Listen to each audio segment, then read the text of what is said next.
White house বলা হয়ে থাকে পৃথিবীর সবচেয়ে নিরাপদ ও সুরক্ষিত স্থান হচ্ছে এই আমেরিকার হোয়াইট হাউস, কিন্তু সেই মহা সুরক্ষিত স্থানে একদিন হামলা করে বসে ভয়ঙ্কর কোরিয়ান গ্যাং এবং তারা প্রেসিডেন্টকে হোস্টেস করে পুরো আমেরিকার নিয়ন্ত্রণ নিয়ে নেয়। একজন এক্স স্পেশাল ফোর্সের অফিসার তার জীবন বাজি রেখে নেমে পড়ে পুরো দেশ ও দেশের প্রেসিডেন্টকে বাঁচানোর মিশনে। তবে শেষে কে তাদেরকে রক্ষা করতে পেরেছিল সেটা জানতে হলে দেখতে হবে আজকের অলিম্পাস হ্যাজ ফলেন মুভির এক্সপ্লেনেশন।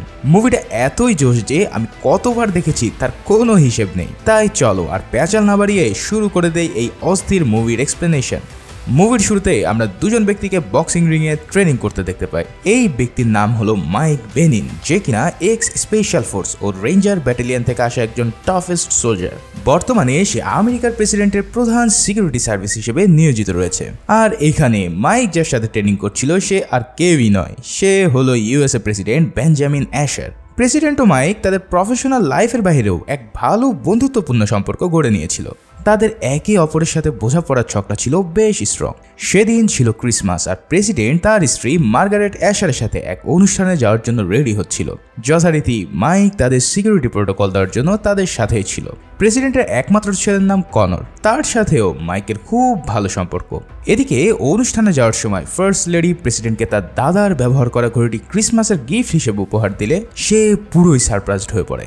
সেদিন বাইরের ওয়েদার ছিল বেশ খারাপ, চারিদিকে তুষার ঝড় শুরু হয়েছিল, ফলে তাদের যাবার পথে প্রেসিডেন্টের গাড়িবহর বেশ ঝামেলায় পড়ে যাচ্ছিল। একটি ব্রিজের কাছে আসার সাথে সাথে ঝোড়ো হাওয়ায় আচমকা গাছের ডাল ভেঙে সেই গাড়িবহরের সামনের গাড়িতে পড়ে। মুহূর্তে সেই গাড়িটি কন্ট্রোল হারিয়ে হিট করে প্রেসিডেন্টের গাড়িতে, ফলে প্রেসিডেন্টের গাড়ি রোড থেকে ছিটকে পড়ে ব্রিজ ও নদীর মাঝামাঝি ঝুলতে থাকে।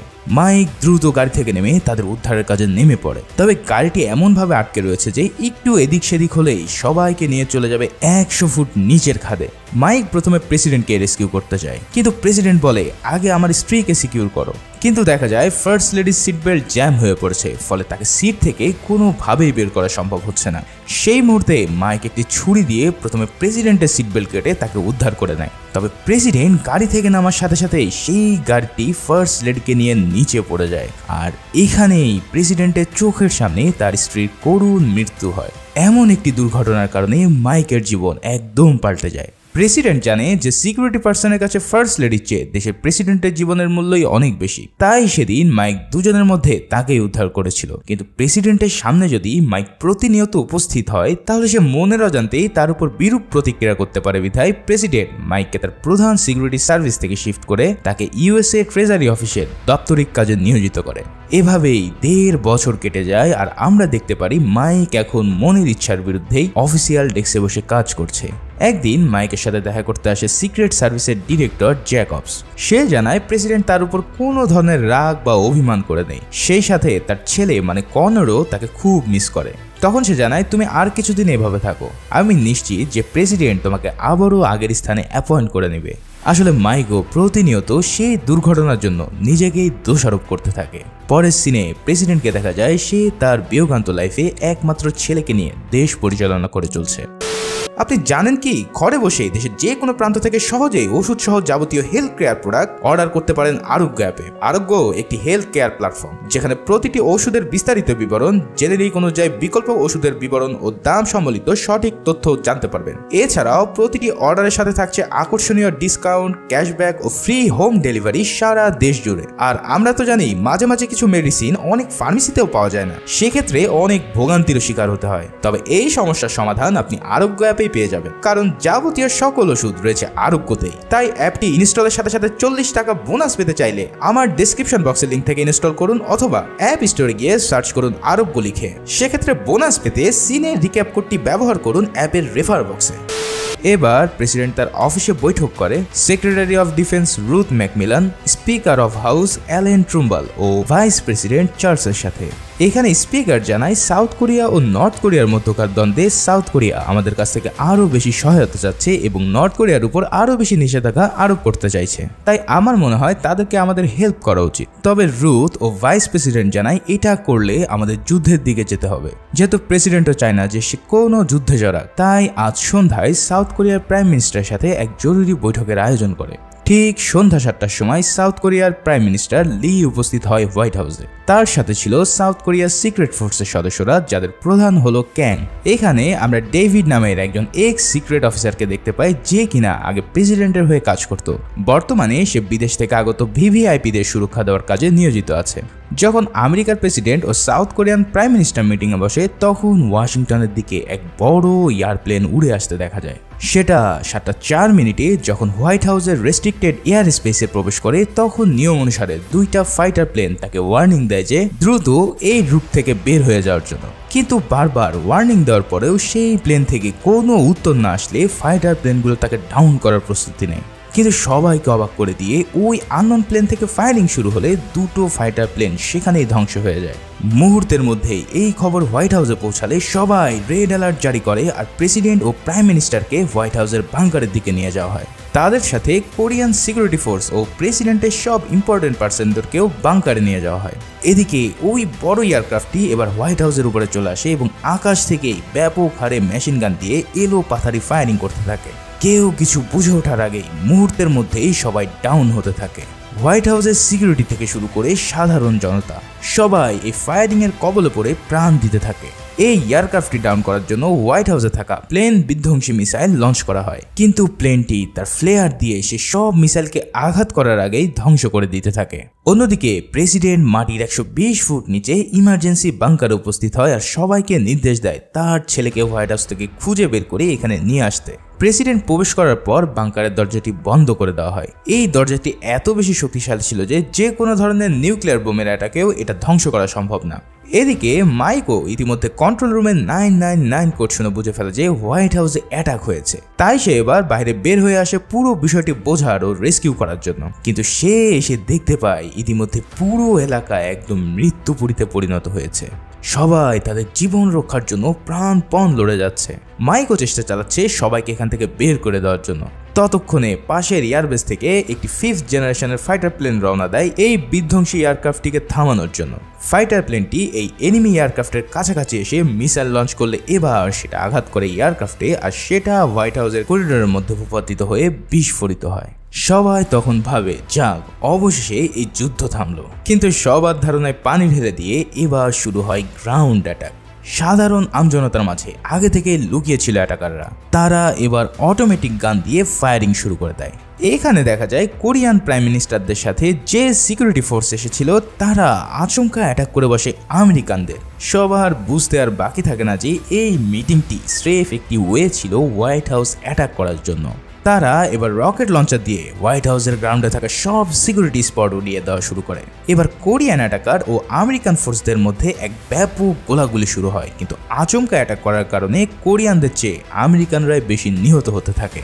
আসলে হোয়াইট হাউসে অ্যাটাক করলে ন্যূনতম 15 থেকে 20 মিনিট সময় লাগে মিলিটারি ও নেভি সিল এখানে উপস্থিত হতে। তাই কোরিয়ানরা চাইছিল যেভাবেই হোক 15 মিনিটের আগেই পুরো হোয়াইট হাউসের কন্ট্রোল করে নিতে। এই কারণে তারা এগ্রেসিভ মোডে ফাইট করে পুরো সিকিউরিটি টিমকে উড়িয়ে দিতে থাকে।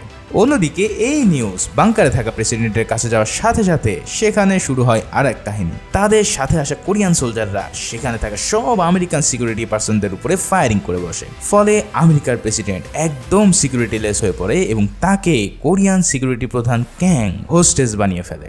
তাদের সাথে থাকা একটি মেয়ে ওই বাংকারের কম্পিউটারের অ্যাক্সেস নিয়ে নেয় আর সবগুলোকে রাউটিং করতে থাকে, যাতে করে পুরো আমেরিকার সাইবার কন্ট্রোল তারা নিতে পারে। এখানে আমরা সেই সিকিউরিটি অফিসার ডেভিডকে জীবিত অবস্থায় দেখে বুঝতে পারি যে আসলে ডেভিডও বেইমানি করেছেন নিজের দেশের সাথে। এদিকে মাইক বুঝতে পেরেছে যে বড় ধরনের এবং মাস্টার প্ল্যানিং করে এই হামলা চালানো হচ্ছে।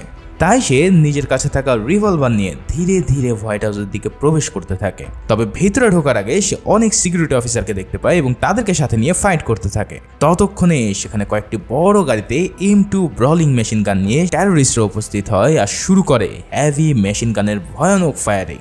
মুহূর্তের মধ্যে সেখানে অবশিষ্ট যা সোলজার বেঁচে ছিল তারাও নিহত হয়ে পড়ে। এরপর একটি আরপিজি দিয়ে অ্যাটাক করে তাদের মূল ফটক ব্লাস্ট করে দিলে মাইক হোয়াইট হাউসের ভিতরে প্রবেশ করে একটি জায়গায় নিজেকে হাইড করে রাখে। ভিতরে তখনও কিছু এজেন্ট ফাইট করছিল, কিন্তু এত সোলজারদের কাছে তারা প্রতিহত হয়ে প্রাণ দিতে থাকে। সেখানে আহত অবস্থায় এক এজেন্ট তার কন্টাকে বলতে থাকে Olympus has fallen, Olympus has fallen. এখানে হোয়াইট হাউসের কোড নেম হলো অলিম্পাস, আর সেটাই এবার দখল করে নেয় কোরিয়ান টেররিস্টরা। টানা 20 মিনিটের মাথায় আমেরিকান আর্মি হোয়াইট হাউসের সীমানায় প্রবেশ করে, কিন্তু ততক্ষণে অনেক দেরি হয়ে গেছে। পুরো হোয়াইট হাউসের গ্রাউন্ড এবং সাইবার সিকিউরিটি এখন এনিমিদের দখলে। তারা সকল ধরনের সিকিউরিটি কোড পাল্টে আমেরিকান নিউক্লিয়ার পাওয়ার ও ব্যাংক সার্ভারের পুরো অ্যাক্সেস নিয়ে নেয়। এদিকে পেন্টাগনের প্যানিক রুমে ততক্ষণে আমেরিকার জেনারেল সহ সকল উচ্চপদস্থ লোক উপস্থিত হয় আর সকল সিকিউরিটি উদ্ধারের চেষ্টা চালাতে থাকে। এর কিছুক্ষণের মধ্যে সেখানে বাংকার থেকে একটি ভিডিও কল আসে, তবে সেখানে কোরিয়ার প্রাইম মিনিস্টারকে দেখা যায়। কিন্তু সে কোনো কিছু বলার আগে সবার সামনে তার মাথায় গুলি করে দিয়ে তাকে খতম করে দেয় ক্যাং। এটা দেখে সবাই একদম থ হয়ে পড়ে আর বুঝতে পারে এরা হচ্ছে নর্থ কোরিয়ার স্পাই ও টেররিস্ট। এবার ক্যাং বলতে থাকে যে আমার কিছু দাবি দেওয়া আছে, তবে তার আগে তুমি তোমার সকল সেনাবাহিনীকে স্ট্যান্ড বাই মানে কোনো ধরনের আক্রমণ করা থেকে বিরত রাখো, না হলে সবাইকে এখানে খতম করে দেওয়া হবে। এটা শুনে জেনারেল পুরো ইউনিটকে স্ট্যান্ড বাই করে দেয় আর প্ল্যানিং করতে থাকে কিভাবে কি করা যায়। অন্যদিকে প্রেসিডেন্টের সাথে যারা উপস্থিত ছিল সেখানে থাকা এক নারীকে সবার সামনে খুন করা হয়, আর এটা দেখে বাকি সবাই নিজেদেরকে স্যারেন্ডার করে দিয়ে তাদের হাতে বন্দী হতে রাজি হয়। এর পরের সিনে আমরা মাইককে দেখতে পাই হোয়াইট হাউসের মধ্যে। সে পড়ে থাকা কোরিয়ানদের ফেস মাস্ক খুলে বোঝার চেষ্টা করছে এরা কারা। এরপর সে একটি কন্ট্রোল রুমের দিকে যায় যেখান থেকে পুরো বিল্ডিং এর সিসিটিভি ক্যামেরা কন্ট্রোল করা যেত। মাইক ধীরে ধীরে সেই রুমের মধ্যে উপস্থিত হয় আর দেখে সেখানে একজন সব অপারেট করছে। তার কিছু বুঝে ওঠার আগেই মাইক তাকে খতম করে দেয় আর সে নিজের কাছে থাকা আইডি ও ফিঙ্গারপ্রিন্ট দিয়ে সিস্টেমের মধ্যে প্রবেশ করতে সক্ষম হয়। যেহেতু সে পূর্বে এই সিকিউরিটি ফোর্সে ছিল তাই এই সব কিছুর অ্যাক্সেস তার জানা ছিল। এবার সে পুরো বিল্ডিং এর সিসিটিভি ক্যামেরা অফ করে দেয় আর এটা দেখে বাংকারে থাকা ওই মেয়ে হ্যাকারটি পুরোই অবাক হয়ে যায়। সে বুঝতেই পারে না কই থেকে অ্যাক্সেস নিয়ে তাকে টেক ওভার করা হলো। এরপর আমরা পেন্টাগনের প্যানিক রুমের সিন দেখতে পাই। রাত 9টার সময় সেখানে স্পিকার অ্যালেন উপস্থিত হলে সিক্রেট সার্ভিস ডিরেক্টর জ্যাকবস তাকে জানায় ইতিমধ্যে প্রেসিডেন্ট ও ভাইস প্রেসিডেন্ট যেহেতু হোস্টেজ হয়ে রয়েছে তাই আমরা আপনাকে নিয়ম অনুসারে অ্যাক্টিং প্রেসিডেন্টের দায়িত্ব পালন করার জন্য অনুরোধ করছি। এটা শুনে স্পিকার বেশ ভড়কে যায়, তবে এখন তার কিছুই করার নেই। দেশ বাঁচাতে হলে এখন দরকার শক্ত ও সঠিক সিদ্ধান্ত নেওয়ার মতন একজন মানুষ। অন্যদিকে মাইক হোয়াইট হাউসের ওভাল অফিসে প্রবেশ করতে সক্ষম হয়। ওভাল অফিস হচ্ছে প্রেসিডেন্টের প্রধান চেম্বার। এখানে সে একটি লকার থেকে প্রথমে স্যাটেলাইট ফোন নিয়ে নেয় আর কল দেয় পেন্টাগনে। স্যাটেলাইট ফোন হলো ইমার্জেন্সি কন্ট্যাক্ট করার জন্য বিশেষ ফোন যা শুধুমাত্র প্রেসিডেন্টই ব্যবহার করতে পারে। তার ফোন থেকে কল এসেছে দেখে সবাই চমকে যায় আর অ্যাক্টিং প্রেসিডেন্ট অ্যালেন বলে ফোনে কি মিস্টার প্রেসিডেন্ট আছে? অপর প্রান্ত থেকে উত্তর আসে নেগেটিভ। তখন তার পরিচয় জানতে চাইলে সে তার ব্যাজ ও পরিচয় দিলে মাইক তার কোড বলে এবং এতে জ্যাকবস বুঝে যায় যে এটা হচ্ছে মাইক বেনিন। জ্যাকব তো পুরো টাস্কি খেয়ে যায় যে মাইক এখানে আসলো কি করে। তখন মাইক বিস্তারিত খুলে বলে আর প্রশ্ন করে প্রেসিডেন্ট কি এখন বাংকারে আছে? তখন জেনারেল লাইন হোল্ড করে দিয়ে বলে তাকে কি আমাদের বিশ্বাস করা উচিত হবে? তখন জ্যাকবস জানায় সে হচ্ছে আমাদের বেস্ট অফ দ্য বেস্ট একজন এজেন্ট, তার প্রেসিডেন্টকে রেস্কিউ করার মতন ক্ষমতা রয়েছে। আর যেহেতু ভিতরে আমাদের আর কোনো ইন্টেলিজেন্স নেই তাই মাইককে বিশ্বাস করা ছাড়া আমাদের হাতে কোনো উপায় নেই। এই কথা শুনে সবাই রাজি হয় আর অ্যাক্টিং প্রেসিডেন্ট জানায় প্রেসিডেন্ট বাংকারে রয়েছে, তবে তাদের দাবি দেওয়া কি সেটা এখনো পর্যন্ত জানতে পারিনি আমরা। মাইক জানায় এখানে সকল দরজা ও জানালায় C4 এক্সপ্লোসিভ সেট করা আছে, তাই যদি কেউ এখানে এন্ট্রি করে তাহলে তার দেহের কোনো অংশ খুঁজে পাওয়া যাবে না। এছাড়াও সে প্রেসিডেন্টের ছেলে কনরের খবর জানতে চাইলে জ্যাকব জানায় তাকে এখনো ট্রেস করা সম্ভব হয়নি। মাইক সব কথাবার্তার মধ্যেই প্রেসিডেন্টের পার্সোনাল ল্যাপটপ থেকে সকল ক্লাসিফাইড ডাটা ও ফাইল ডিলিট করতে থাকে যাতে কেউ এর মিসইউজ করতে না পারে। এরপর মাইক তার ফোন রেখে দিলে এবার প্যানিক রুমে কল দিয়ে বসে ক্যাং।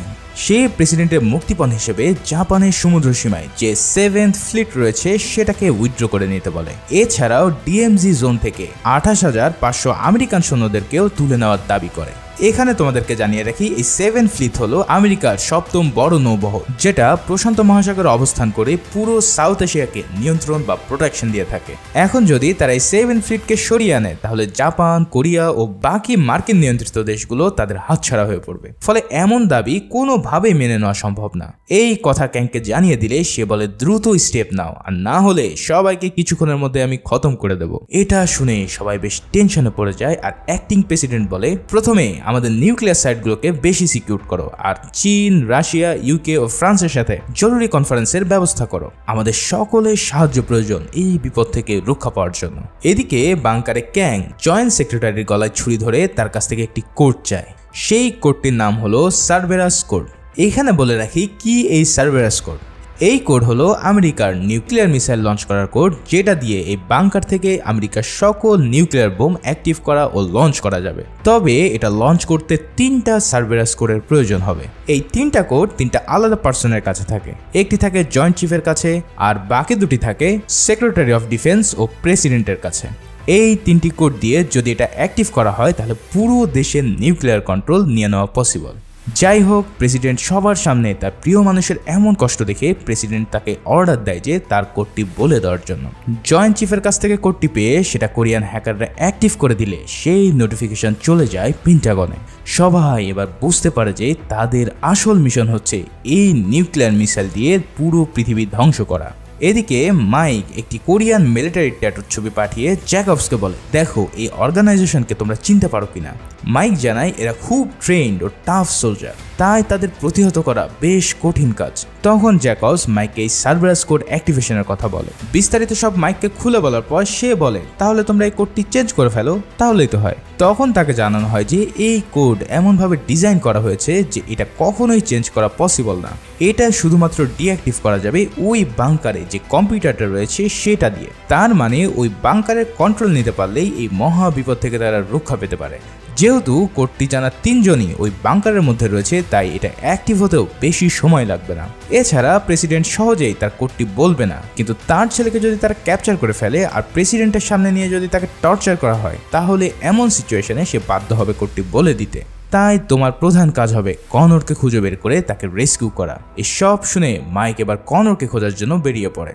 তবে পুরানো সিসিটিভি ফুটেজ দেখে ক্যাং এর বাহিনী বুঝে ফেলে এখানে একজন এজেন্ট ইতিমধ্যে হোয়াইট হাউসে প্রবেশ করে তাদের ব্যান্ড বাজাতে আসছে। ডেভিডকে এই ব্যাপারে প্রশ্ন করলে সে জানায় ওর নাম মাইক বেনিন, তবে সে আমাদের জন্য তেমন একটা সমস্যা হবে না, তোমরা নিশ্চিন্তে চিল করতে পারো। তবে ক্যাং এসবে বিশ্বাস না করে তার টিমকে পাঠায় মাইককে ধরার জন্য। এদিকে মাইক অনেক খুঁজে কনরকে বের করতে সক্ষম হয়। কনর গোপন একটি দেওয়ালের মাঝখানে লুকিয়ে ছিল, যার ফলে কেউই তাকে খুঁজে বের করতে পারেনি। কনর মাইককে দেখে অনেক খুশি হয় আর তার বাবার কথা জিজ্ঞেস করে। মাইক জানায় সে সবাইকে রেস্কিউ করতে পারবে, তবে তার আগে তাকে এখান থেকে বের করে নিয়ে যাওয়া সবচেয়ে বেশি প্রয়োজন। মাইক তাকে ইনস্ট্রাকশন দেয় যে একটি পুরানো টানেলের মধ্যে দিয়ে উপর দিকে উঠলেই তুমি বের হতে পারবে, কিন্তু ততক্ষণে সেখানে ক্যাং এর বাহিনী উপস্থিত হয়ে যায় আর ফায়ারিং শুরু করে দেয়। মাইক তাকে নিয়ে কোনো রকম সেখান থেকে সাইড কাটিয়ে সরে পড়ে আর কনরকে উপরে পাঠাতে থাকে। কনরকে রেস্কিউ করা হচ্ছে শুনে পেন্টাগন গ্রাউন্ডে থাকা আর্মিদের ওই টানেলের মাথায় পাঠিয়ে দেয় তাকে নিয়ে আসার জন্য। তবে সেখানে অনেক গার্ড থাকার কারণে বিল্ডিং এর উপর থেকে স্নাইপার তাদের উপর নজর রাখতে থাকে। একদম মোক্ষম সময়ে কনর উপরে উঠে আসলে রেঞ্জার বাহিনীও সন্তপনে সেখানে উপস্থিত হয় আর অবশেষে কনরকে উদ্ধার করতে তারা সক্ষম হয়। কনরকে জীবিত উদ্ধার করতে পেরে সবাই অনেক আনন্দিত হয়ে পড়ে। তবে এখনো আরো অনেক কিছু বাকি আছে এই যুদ্ধ শেষ করার জন্য। এদিকে মাইক দুজন সোলজারকে জীবিত ধরতে সক্ষম হয় আর তাদের প্রশ্ন করে, বল কারা তোদের বস। এই কথা শুনে তারা অনেক হাসাহাসি শুরু করে, এমন এক ভাব যে মাইক যেন তাদের সাথে মজা নিচ্ছে। এই সব দেখে মাইকও মজা পায় আর হুট করে একজনের সামনে অন্যজনের চলের নিচে দিয়ে ছুরি ভরে দিলে এটা দেখে অন্যটির প্যান্ট ভিজে যায় আর হরহর করে সব বলা শুরু করে। প্যানিক রুমে এবার মাইক জানায় এই গ্যাংয়ের প্রধান হচ্ছে ইয়ানসি ক্যাং। এরা হচ্ছে একটি paramilitary battalion. Tough and rough মিশনের জন্য এরা যে কোনো দেশে হামলা চালাতে পারে। এই নাম দিয়ে সার্চ করে তারা জানতে পারে যে সে হচ্ছে পৃথিবীর মোস্ট ওয়ান্টেড ক্রিমিনাল, যে কিনা নর্থ কোরিয়ার বাসিন্দা ছিল। তবে ছোটবেলায় সাউথ কোরিয়ার একটি হামলায় তার বাবা ও মাকে হারানোর শোক থেকে সে ঘোর সাউথ কোরিয়া ও আমেরিকান বিরোধী হয়ে ওঠে। তাই এখন তার প্রধান টার্গেট হলো এই আমেরিকা ও সাউথ কোরিয়াকে ধ্বংস করা। এরপর ক্যাং সেক্রেটারি অফ ডিফেন্স রুথকে টর্চার করা শুরু করে তার কোড নেওয়ার জন্য।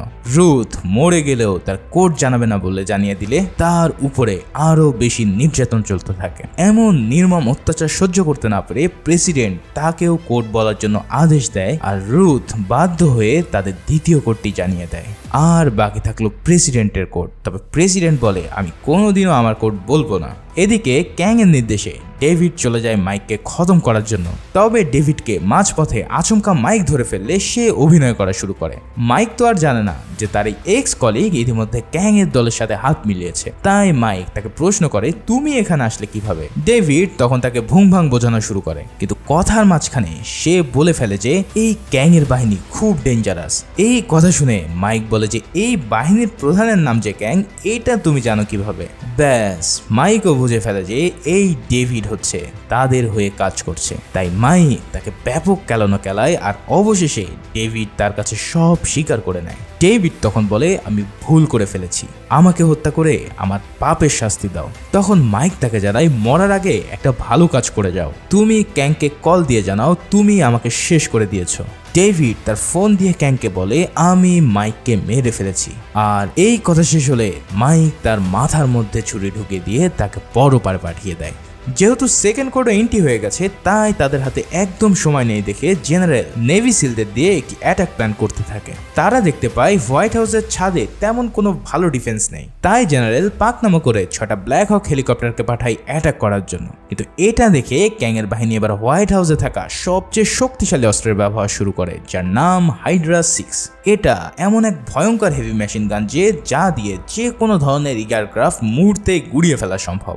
মাইক এই হাইড্রা 6কে দেখে ফেলে জেনারেলকে মিশন অ্যাবর্ট করতে বলে, কিন্তু জেনারেল তার কোনো কথা না শুনে অ্যাটাক করার নির্দেশ দেয়। ফলে ব্ল্যাক হকগুলো সেইখানে পৌঁছানোর সাথে সাথেই হাইড্রা 6 তার তাণ্ডব লীলা শুরু করে দেয়। একে একে হাইড্রা 6 তার পাওয়ারফুল শট দিয়ে 5টি হেলিকপ্টারকে ভূপাতিত করে ফেলতে সক্ষম হয়।